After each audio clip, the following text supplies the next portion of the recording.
Martin, how are you? Good afternoon, Harris. How are you doing? Excellent. New Monday, new ice cream, new coffee, and Yep. New topic, obviously. Funnily enough, yes, a new topic. Yeah. So I was thinking to discuss viscosity today a little bit. What do you think about it? Well, again, funnily enough, I thought of that. And, ice cream is something you can't pour through a funnel, unless, of course, it's melted and it's onto your shirt. Then it's not But ice cream anymore. yeah, that's true. And the local neighborhood dogs are licking your shirt. Anyway, so talking about funnels got me thinking about viscosity again. And a lot of us may be using a funnel, something like this out on site. This is obviously quite a big funnel designed for oil to go through. But, as you pour that oil in there, we find that the oil level rises up and then we have to stop, let the oil go down again.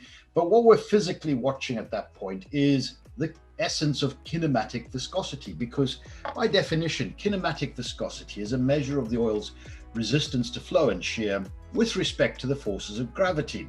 And as engineers, we often talk about centistokes as the unit of measure, but in actual fact, the correct unit of measure would be millimeters squared per second, which is what you'll find when you look at the data sheets for your oils and greases. They quote the viscosity in millimeters squared per second. However, viscosity is quite a key factor because it's probably the most crucial property of any lubricant, because it affects not just the wear rate, but it affects the power consumption as well.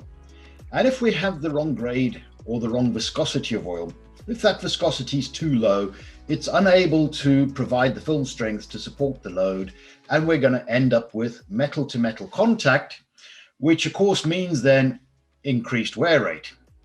On the other hand, we come back to that issue of drag. When the viscosity is too high, then of course we have to overcome that drag, that thicker oil, and we have to put more power into the system to operate it correctly. So it's kind of a balancing act. And add in the fact that we also have to take in a number of other factors into account. A machine designed for operation in a cold country may not use the same viscosity grade of oil in a hot country, simply because the ambient temperature is much higher. So we need a viscosity grade of oil that will have us positioned at the right level for the ambient temperatures. So actually very, very difficult. But I'm sure you've seen this on sites as well. There's an awful lot of consolidation and rationalizing of lubricants. And so you get these decisions to perhaps put all the gearboxes on a 220 grade oil, rather than having them on a 150, 220, 320, etc., as per the OEM requirements. Or we find that there's been drift away from the original viscosity because somebody decided to try something a bit thicker because it was running a bit hot and forgot to note it down in the management to change process. And so, and then you've got the guesswork on site, people going, oh, I've got to change the oil in this area today. I've got to change the oil on those gearboxes. What are we using those gearboxes? Oh, it's probably the 460 because that's what I use in my gearboxes in my area.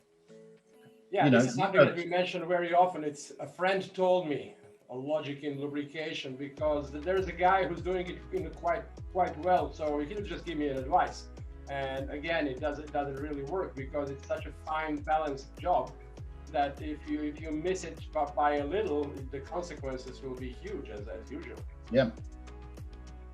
So what else is very interesting and specific about viscosity? What else we should tell to our viewers and friends to take care about? Well, the other thing is to look at the viscosity index, because the viscosity index gives us a feel for how much the viscosity changes as the temperature rises. And again, going back to living in cold countries, when you've got these cold start issues, you want an oil that has a viscosity grade that's capable of still lubricating, that's not going to prevent the machine starting when it's extremely cold. But at the same time, as the machine warms up, you don't want that oil thinning out too heavily. So viscosity index is also a factor to consider. And I often see oils that have the letters HVI as part of the product name, often with hydraulic oils, for example.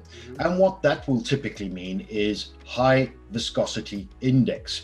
So again, the clue's often in the name of the product, the HVI alluding to the high viscosity index, which will be higher than your typical mineral oils. And remember as well, with synthetic base oils, they do naturally have a higher viscosity index. We can, of course, improve the viscosity index on mineral oils through the use of viscosity index improver additives.